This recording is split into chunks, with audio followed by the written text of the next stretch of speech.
안녕하세요. 보스의 TV입니다.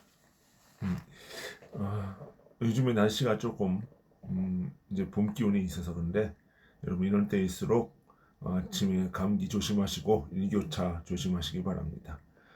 여기 우리가 오늘 생각해야 되는 것이 뭐 며칠 전에 신문에 보니까 뭐 나토와 미국이 바이바이다, 뭐 균열된다, 뭐 이런 얘기가 있는데 자 그것을 모든 것을 얘기하기 전에 먼저 나토와 EU의 시작이 무엇인지, 미국과의 관계는 어떻게 설정이 되어 있는지 좀 그거를 생각을 해볼 필요가 있다고 생각을 해요.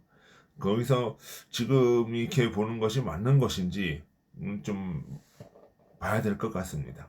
자, 우리 나토는 언제 시작이 됐냐면은 그 북대서양 조약기구죠. 1차 세계대전 이후, 2차 세계대전 이후에 그 유럽의 그 여러 가지 분열된 나라들을 통합할 필요가 있다. 그리고 이에 맞서서 소련과 그 당시 이제 소련과 맞서서 하나의 군사 조직처럼 유럽의 안보를 맡을 수 있는 조직이 필요하겠다 생각이 돼서 이제 그 미국이 수장으로 해서 이제 나토가 결성이 된 거예요. 사실 그 당시 보면 세계 대전이 터지는 그 기간 동안에 유럽의 군사력과 경제력이 굉장히 피폐해진 상황이죠. 이것을 미국이 이제 주도하면서 나토라고 하는 북대서양 조약기구라고 하는 군사 조직을 만든 겁니다. 그러니까 이러한 통합된 군사 조직, 집단 방어 체제가 성립되지 않으면 유럽은 언제든지 정글같이 치고받고 싸우는, 과거에 뭐 30년 전쟁, 100년 전쟁 뭐 이런 그 전쟁들, 뭐 독일의 어떤 통일 전쟁, 뭐 이탈리아와의 전쟁, 그 다음에 뭐 이런 보불 전쟁 등 항상 전쟁이 끊이지 않았던 것이 이제 그 유럽의 상황이었어요. 그럴 수밖에 없는 것이 이 유럽의 나라가 100개가 넘어요. 그러니까 인접 국가들끼리 항상 싸우고 막 이러면서 동맹을 또 맺기도 하고 이렇게 이야기가 되는 거예요. 그러니까 이런 것이 화근이 되어서 결국은 세계대전까지 번졌다라고 이제 사람들은 생각을 하는 것이죠. 그래서 이제 그 2차 대전 이후로 1차 대전 이후로 이제 국제연합이 결성이 되고 또 2차 대전 이후로 유엔이 결성이 되면서 이제는 하나의 통합된 세계의 관리 체계가 필요하겠다 싶어서 이제 유엔이 나오게 되고 이것이 또 이제 유럽에서는 서방 국가들끼리의 어떤 나토가 결성이 되는 거죠. 그러니까 이러한 집단 방어 체제가 아니면 유럽은 항상 이 전쟁에서 끊일 날이 없겠다 생각을 한 거예요. 뿐만 아니라 이 안보적으로 묶인 것을 더 튼튼히 하기 위해서는 그 경제적인 것이 이제 또 이제 경제적으로 하나의 네트워크를 형성이 되어야 되겠다 하는 것이 그 유럽 경제 연합이죠. EEC라고 하는데 그것이 또 이제 나타나게 되는 거죠. 그것 시발이 바로 1949년에 있었던 철강 석 관련 협정이 되겠죠. 근데 이것을 중심으로 해서 유럽의 경제와 안보를 하나로 묶었어요. 그러면서 여기서 중심적인 것이 어느 나라냐 하면 이 유럽이긴 하지만 서구라고 표현되었던 미국의 그 군사적 위치, 나토의 수장으로서의 군사적 위치가 있게 되고 미국이 나토의 수장으로 나타나겠죠. 왜 그러냐면 그 당시에 독일, 영국, 프랑스 다 군사적으로 완전히 그 황폐화되어 있는 것이죠.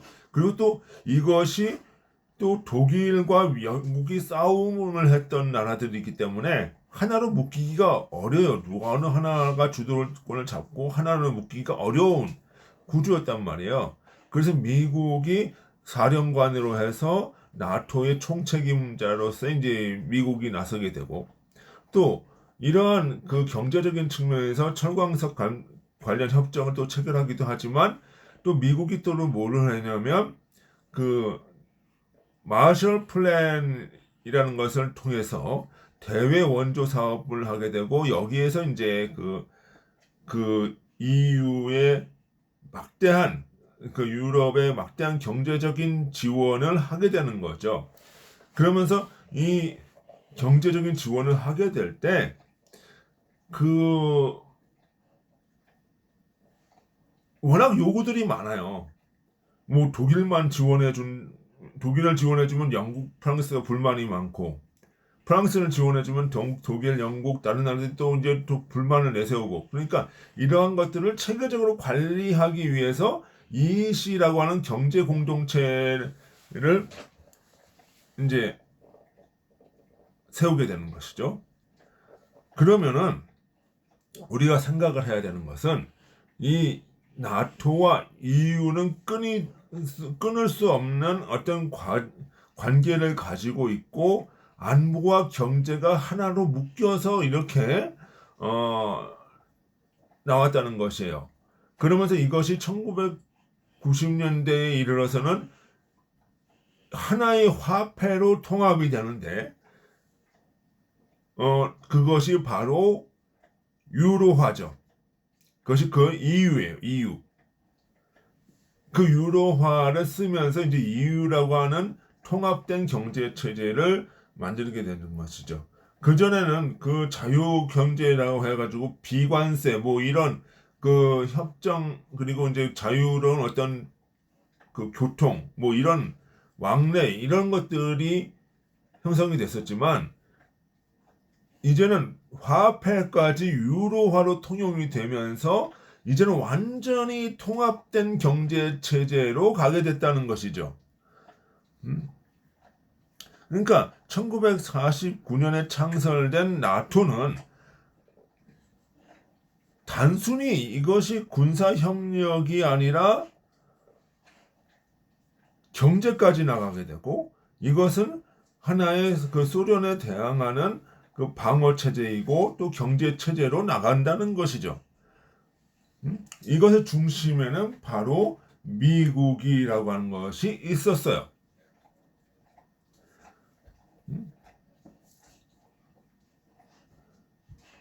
그런데 이런 과정 속에서, 이런 그 경제적 과정이 성공을 거두면서 EU로 확장되는 과정에서 1990년대에 보면 어떤 일이 벌어지죠? 어떤 일이 벌어지느냐 하면,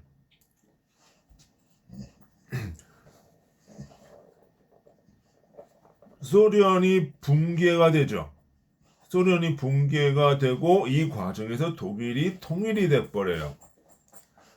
그러면서 기존에는 그 영국, 프랑스가 주도했던 나토의 중심이 하나의 축이 하나 더 생기는 거예요. 독일이라고 하는 그 축이 더 생기게 되고, 이제는 하나의 그 안보, 소련에 대한 안보 블록으로서 이것이 나토가 기능을 하는 것이 아니라, 그때부터는 어떤 기능을 위주로 하게 되면 이 나토가 없어질 경우에 유럽은 다시금 이제 전쟁 정글 속으로 돌아가게 된다. 이런 구조 속에서 미국이 컨트롤할 수 있는 구조로 기능을 하게 되는 거예요. 그러니까 말하자면 그 독일 통일이 되는 과정에서 영국의 대처가 그 프랑스의 고르바초프, 죄송합니다. 소련의 고르바초프에게로 가서 무슨 이야기를 하냐면은, 야, 이 독일이 통일이 되게 되면, 유럽은 또다시 이 진짜 전쟁의 불화 속에서 터지게 된다. 이런 얘기를 할 정도였어요. 그러니까 그 당시에 소련이 한 얘기가 이 독일 통일은 미국이 지원을 하고 있고 소련은 그 미국을 막아설 수가 없다라고 하면서 거절을 해요. 그러면 이 대화 속에서 누가 나오죠? 미국. 그 결국은 독일 통일은 미국이 주도하는 그 형상이었단 말이에요. 그럴 때 그 레이건 대통령이 그 대처에게 이런 얘기를 하죠. 독일의 목줄은 내가 잡고 있겠다. 그게 무슨 얘기냐? 미군은 그대로 주둔하고 있으면서 이 독일이 날뛰지 못하게 견제를 하겠다는 의미예요. 거기에서 이 대처와 그 유럽의 정상들이 이것을 합의를 하면서 사실 독일 통일이 이루어지는 거예요. 그러면 이것에서 뭘 알 수가 있어요? 그 소련 붕괴 이후로 유럽은 그 이제 독일이 팽창하는 것을 억제하고 유럽이 분열되는 것을 억제하면서 전쟁의 포화로 들어간 것을 막기 위한 것이죠. 왜냐하면 그 1, 2차 세계대전이 그런 가운데서 터졌으니까. 그런 기능을 하게 된 거예요. 또 그러면서 이 유럽은 뭐냐면은 군사비 지출을 줄여요. 그 당시에 소련이 있을 때에는 냉전 시대에는 유럽의 GDP의 한 5에서 6%를 국방비를 투입을 했어요.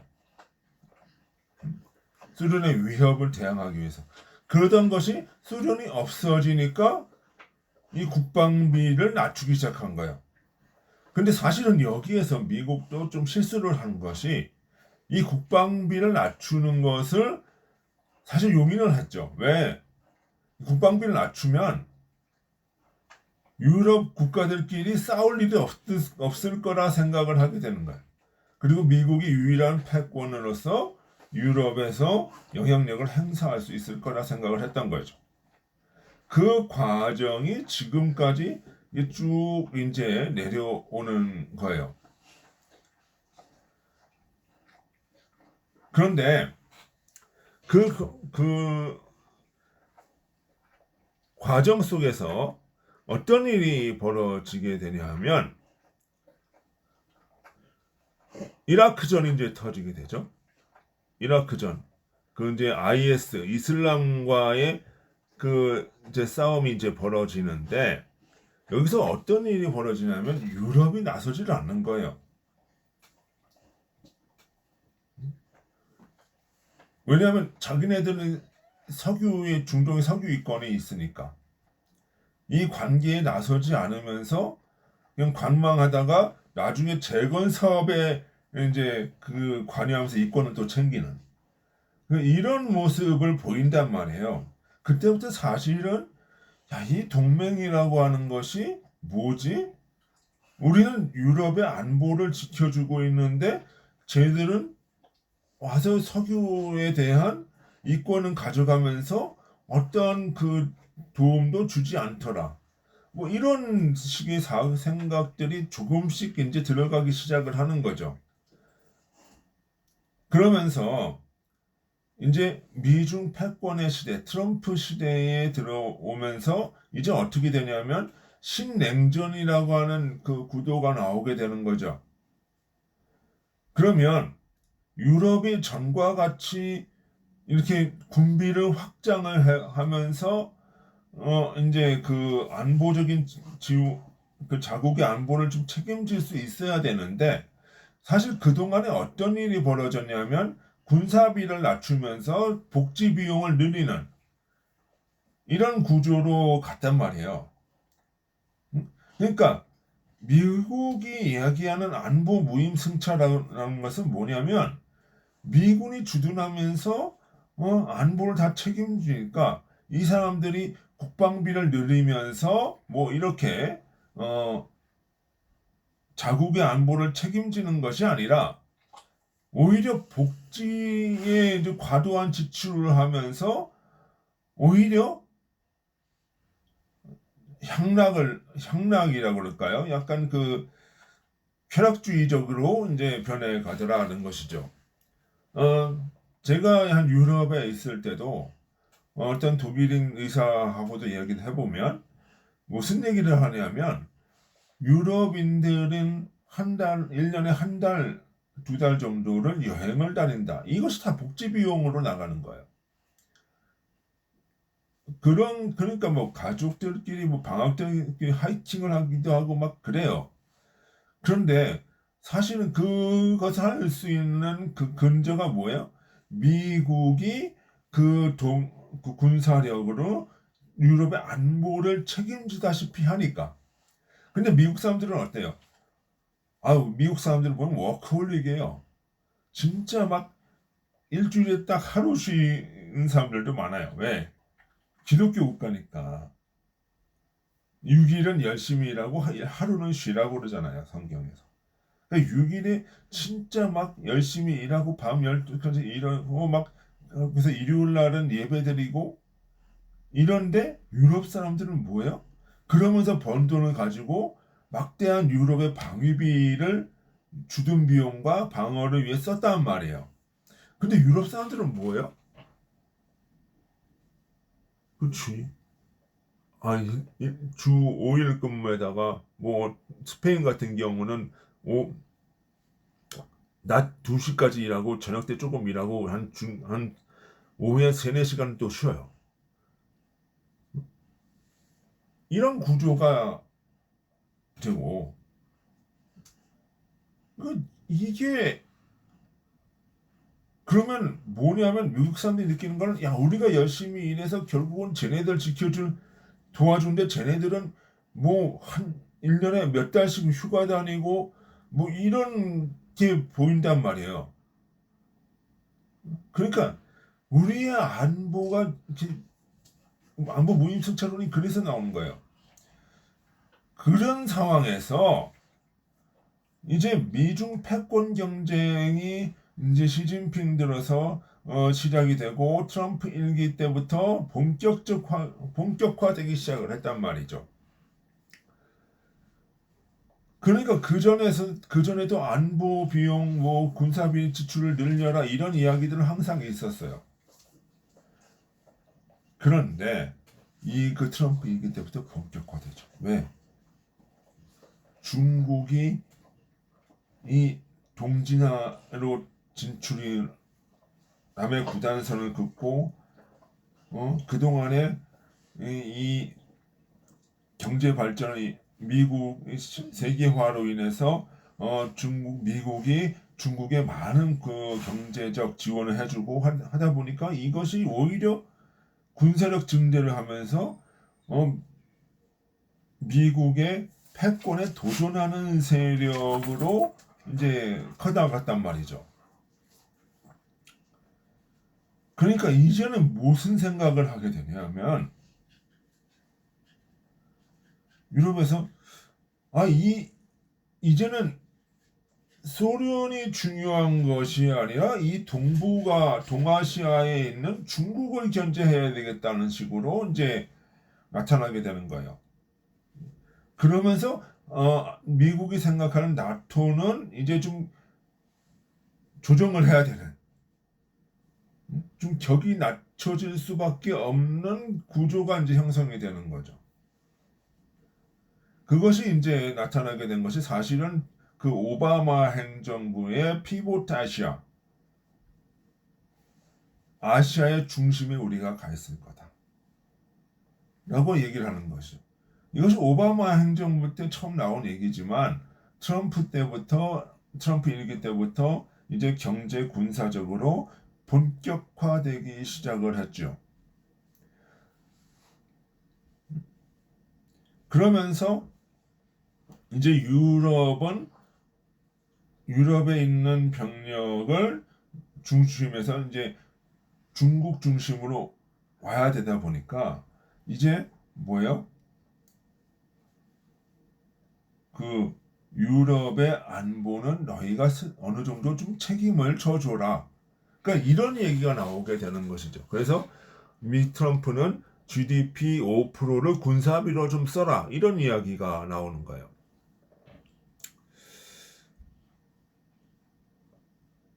그러면서 지금 그러니까 그런 상황이 있었던 거죠. 그러니까 그 거기에서 오는 이 나토의 괴리감, EU의 괴리감, 이 구조조정에서 오는 갈등이 사실은 있는 거예요.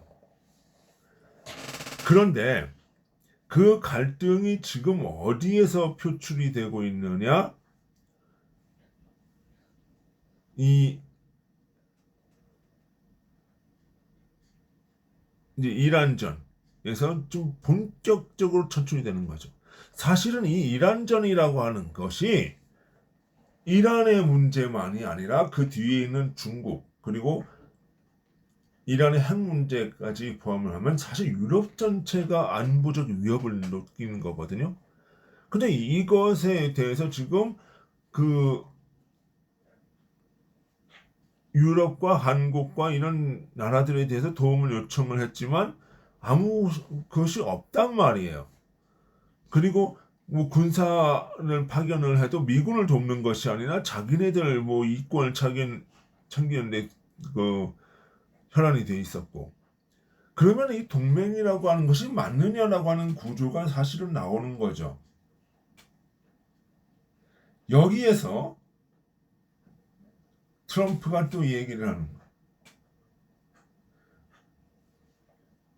너희가 동맹은 동맹의 역할을 하라는 쪽으로 얘기를 하죠. 근데 사실 조금 전에 보면 어떤 일이 있었냐면 관세 협상을 하는 과정에서 이 관세를 뭐예요?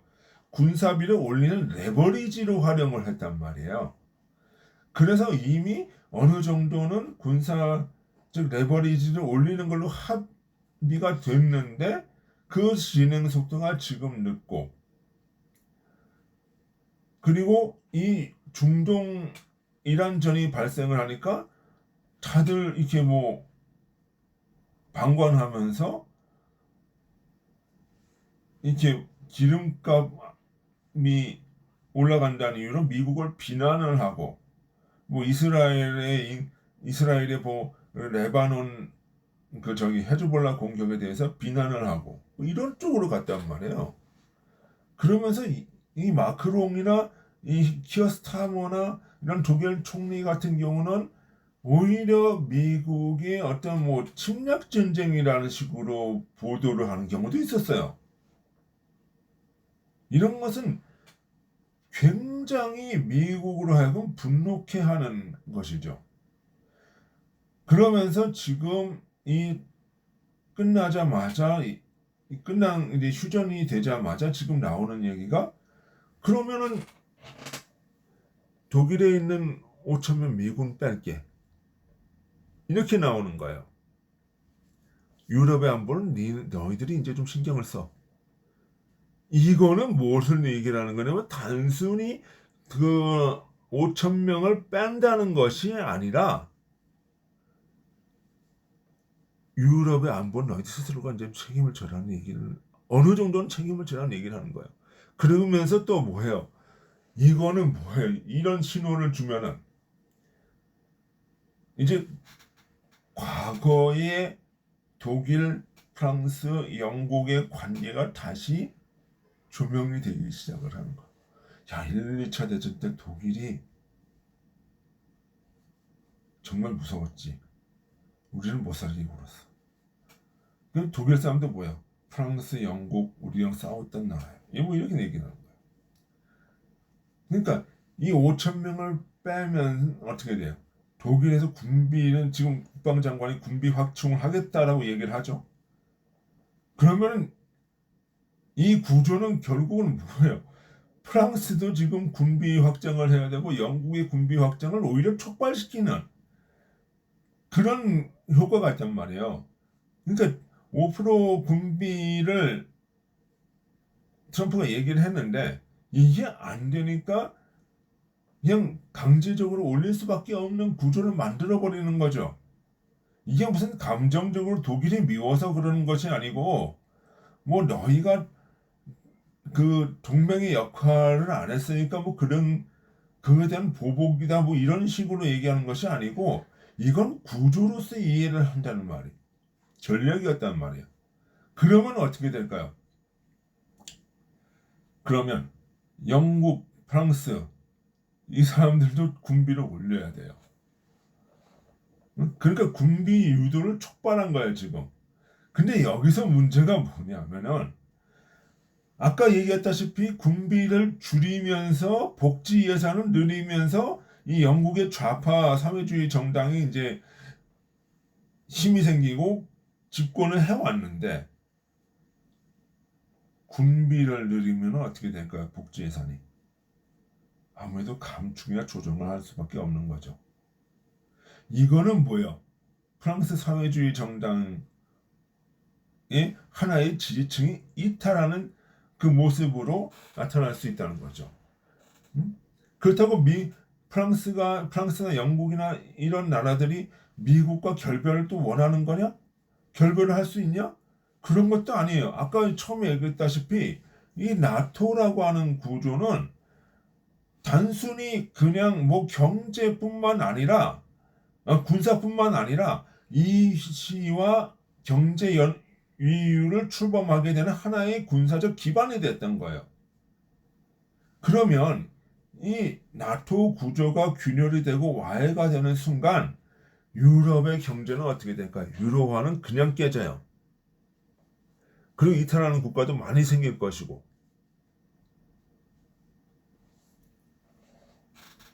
그럼 유럽의 경제도 완전히 폭망하는 거예요. 그러니까 유럽의 지도자들, 그 지금 키어스타머나 독일 총리나 지금 뭐 그 마크롱이나 고민이 뭐냐면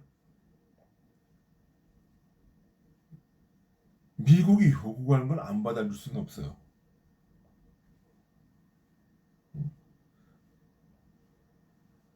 안 받아줄 수는 없고 그렇다고 나토와 미국 너 나가 그러면은 어떻게 돼요? 당장 깨지는 것이 유럽이에요. 그러니까 미국은 이미 중요성의 측면에서 나토가 조금 후순위로 밀렸단 말이에요. 동아시아로 가고. 여기에 딜레마에 빠져버리는 거예요. 그러는 사이에 어떻게 돼요? 지금 독일의 대한정당이나 영국의 보수정당이나 그 프랑스의 르펜 정당이 보수정당이 조금씩 결집을 하면서 지지율을 상승시키고 있다는 것이죠. 그래서 지금의 마크롱이나 뭐 키어스타머의 지도력이 사실은 10% 미만으로 떨어지면서 거의 바닥을 치고 있는 상황이거든요.